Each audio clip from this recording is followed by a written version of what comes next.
Bigyan natin ng reaction, opinion itong post ng Inquirer.net.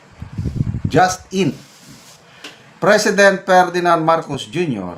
has instructed relevant government agencies to seek the repatriation, repatriation of former Representative Saldico, according to DILG Secretary John B. Rimulya. Rimulya added that Co is still believed to be in Portugal and a bearer of Portuguese passport. The request will be made even though the European country does not have an extradition treaty with the Philippines. Ito yung nakakatuwa. By the way, i-advertise ko lang muna. Ano ba ito? Ayan. Meron tayong available stock ngayon ng dark chocolate. Dito kayo mag-order 0916-9000-997.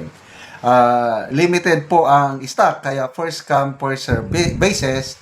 Hindi ako nagninegosyo ng dark chocolate or tablia, ano pang ibang pangalan nito, kakasikwati. Umiinom lang ako araw-araw. Napakaganda po ang epekto sa aking kalusugan. This is good for the heart. At gusto ko lang matulungan ang mga farmers sa Bukidnon na nagtatanim ng kakao. Okay, so ito. Biglang nagutos, Pangulo, pauwiin nyo si Saldico! So bakit? Napapahiya na pa sila? Gusto nila ng trophy. Gusto nila ng sample kasi next time kasi huwag kayong mag-promise. Promise nila, December 15, may makukulong na ng mga big fish. Walang nangyari. December 25, I'm certain of this. Sabi ng Pangulo. I'm certain of this. Wala silang Merry Christmas. Wala rin nakulong. Hanggang binawi na naman. Sa New Year, may makukulong na. Matatapos ng January, New Year, wala pa rin makukulong. Kaya, ito siguro, gusto ng administrasyon na may maipakita silang may pakulong. Kasi kung maipakulong nila talaga si Saldico, medyo mahimasmasan ang galit ng taong bayan. Kasi kailangan makulong ang mga kawatan. Isayang si Saldico sa mga masterminds.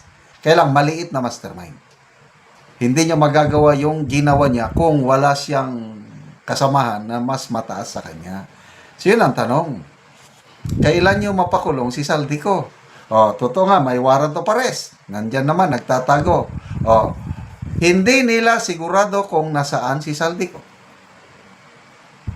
Wala makakapagsabi. Si John B. Rimulya lang nagsasabi na it is believed that he is in Portugal holding a Portuguese passport. Okay, granting na totoo yung hinala ni John B. Rimulya. Okay. I-order, mag-request sila ng repatriation. Ang repatriation po, pwede lang yan sa mga bansa na merong extradition treaty ang Pilipinas. Example, United States, meron tayo. So kung nandun si Saldico sa US, ayun, pwedeng mapabalik, i-repatriate. Kaya lang, it will undergo due process. Matagal pa bago mangyari. At ito ngayon, granting na si Saldico nasa Portugal, magre-request ang Philippine government sa Portuguese government. Wala namang repatriation treaty. Ano sa tingin nyo? Pagbibigyan ng Portuguese government? Kung ako ang yung tatanungin, hindi. Kasi according to Rimulya, itong si Saldico, parang nag-invest daw siya ng malaking amount of pera sa Portugal. Golden visa daw ang meron sa kanya eh. Special kasi nga sa laki ng ininvest niya doon. Kaya nabigyan siya ng golden visa, golden passport ba. Lumalabas nasa VIP status si Saldico sa Portugal. Ano sa tingin nyo? Pagbibigyan, ibibigay ng Portuguese government si Saldico? I'm sorry. Gusto ko sana ibibigay. Gusto ko sana maparusahan si Saldico. Although maganda yung ginawa niya na pagsiwalat sa mga nalalaman niya, kailang kulang bitin eh. Dapat sana magsalita ulit siya. Kailang sa ngayon siguro hindi na siya nagsasalita. Kasi matrace up ang location niya kung gagamit siya ng cellphone or video. Kaya naninigurado na siguro si Saldico. Tahimik na lang. Para hindi matrace up kung nasaan siya. Wais ba? Oh. So, ito na.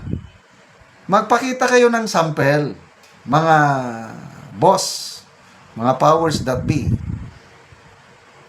Oh, ano nang nangyari kay Congressman Romualdez? Hanggang press release lang o press conference, nagsabi si DPWH Secretary Vince Dizon na nag-recommend daw siya sa ombudsman na imbestigahan, sampahan. Hanggang doon lang. Anong basihan ni Secretary Vince Dizon na sampahan si Romualdez? Yun lang pahayag ni Orly Gutesa na nung una binabatikos dahil peke daw ang notary public. Binabahiwala nung una. Kailang nung nagsalita na si Saldico, nabulabog sila para lang may pakita na may ginawa. O yun, nirekomenda na imbestigahan ng ombudsman si Saldico. Kailang mismo ang ombudsman nagsasabi na mahina ang ebidensya laban kay Saldico. The least that can be filed against Saldico is, gross negligence of duty ba yun? Na aresto mayor lang ang tawag doon. Ang aresto mayor, mga 1 year lang imprisonment. Yun lang ang pwede nilang ikaso kaya wala talaga, magagalit ang taong bayan at sana nga mapauwi nila si Saldico para mapakulong, but I doubt it. Suntok sa buwan. Salamat mga kaibigan sa inyong pagsubaybay.